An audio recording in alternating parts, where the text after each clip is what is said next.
안녕하세요, 여러분. 봄바람이 불어오는 요즘 식탁에도 하나둘씩 봄내음이 올라오기 시작합니다. 그 중에서도 오늘은 많은 분들이 좋아하는 봄나물 달래에 대해 이야기해보려고 합니다. 달래는 특유의 알싸한 향과 아삭한 식감으로 겨우내 움츠렸던 입맛을 확 깨워주는 아주 소중한 식재료인데요. 뿐만 아니라 알리신, 플라보노이드, 비타민, 무기질 등 다양한 영양소를 품고 있어서 항산화, 항염, 면역력 강화, 심혈관 건강 등 여러 방면에서 몸에 이로운 효과를 줍니다. 하지만 여러분, 아무리 좋은 것도 과하면 독이 될 수 있다는 사실 알고 계셨나요? 특히 달래는 체질과 건강 상태에 따라 조심해야 할 점이 분명히 존재합니다.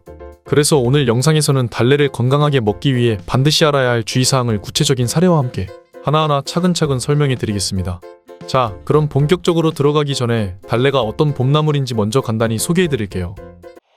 건강 백서 라디오. 달래는 우리나라 봄을 대표하는 산나물 중 하나로 학명은 에리엄 마넨썸, 한자로는 소산이라고도 불립니다.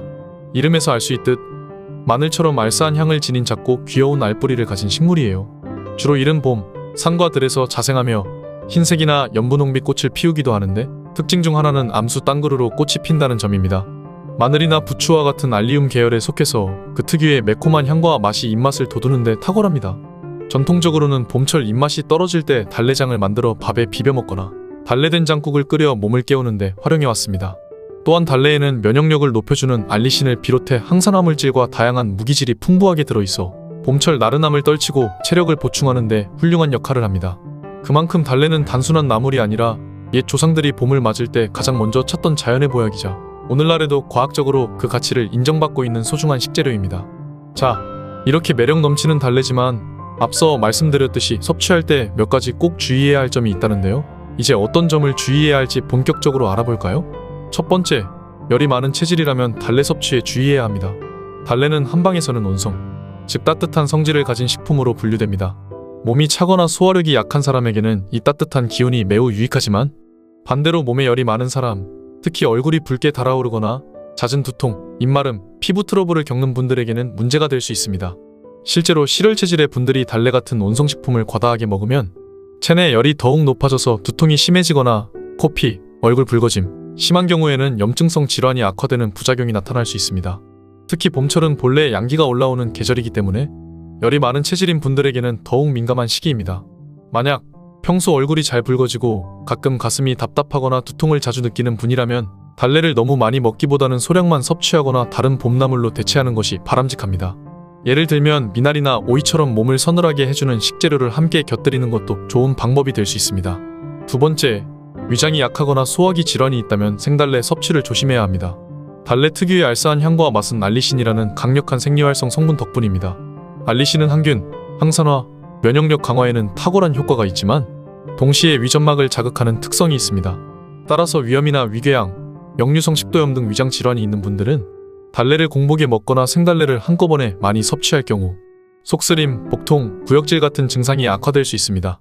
실제로 위장이 약한 분들이 달래무침이나 달래장 비빔밥을 과하게 먹고 속이 쓰리거나 위산역류 증상을 경험하는 사례도 적지 않습니다. 따라서 위장이 약한 분들은 달래를 반드시 익혀서 드시거나 된장국처럼 다른 부드러운 식재료와 함께 조리해 섭취하는 것이 좋습니다. 특히 된장국에 달래를 살짝 넣어 끓이면 달래의 아삭한 식감과 향은 살리고 위장에 대한 자극은 줄일 수 있어 매우 이상적입니다. 또 한 가지 주의할 점은 달래를 너무 오래 끓이면 향이 날아가므로 국을 거의 다 끓인 후 마지막에 달래를 넣고 한 소끔만 끓여주셔야 합니다. 세 번째, 파나 마늘에 알레르기가 있는 분들은 달래 섭취에도 주의해야 합니다. 달래는 마늘, 파, 부추와 함께 알리움 계열에 속하는 식물입니다. 따라서 파나 마늘에 알레르기 반응이 있는 분들은 달래를 섭취할 때도 비슷한 알레르기 증상을 겪을 수 있습니다. 대표적인 알레르기 증상으로는 입술이나 입안의 가려움증, 혀나 목구멍의 따가움, 두드러기, 복통, 심지어 메스꺼움과 구토까지 나타날 수 있습니다. 심한 경우 호흡곤란이나 아나필락시스 같은 급성 알레르기 반응까지도 일어날 수 있기 때문에 파나 마늘에 알레르기가 있는 분들은 달래 섭취를 반드시 조심하셔야 합니다. 또한 달래를 손질할 때 손에 묻은 알리신 성분이 눈에 들어가면 눈이 따갑거나 염증이 생길 수 있으니 조리 중에는 손을 자주 깨끗이 씻고 눈을 비비지 않도록 주의하는 것도 중요합니다. 혹시라도 알레르기가 의심되는 분들은 달래를 먹기 전 소량만 시도해보고 이상 반응이 없는지 신중하게 확인하는 것이 좋습니다.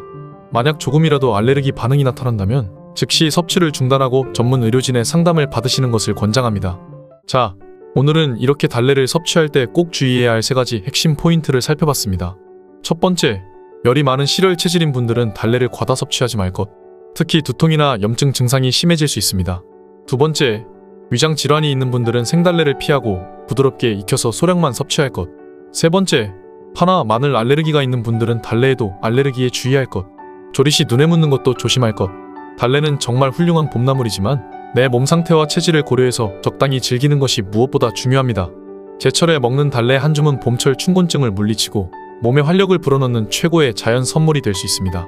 하지만 오늘 알려드린 주의사항을 기억하셔서 몸에 맞게 현명하게 섭취해주세요. 여러분, 오늘 영상이 도움이 되셨다면 구독과 좋아요, 알림 설정까지 꼭 부탁드립니다. 그리고 댓글로 나는 달래를 이렇게 즐겨 먹는다, 우리 집 달래 레시피는 이렇다, 이런 경험담도 자유롭게 공유해주세요. 여러분들의 다양한 이야기를 듣는 것도 정말 큰 즐거움이거든요. 그럼 모두 건강하고 향긋한 봄 맞이하시길 바라면서 저는 다음 영상에서 다시 인사드리겠습니다. 감사합니다.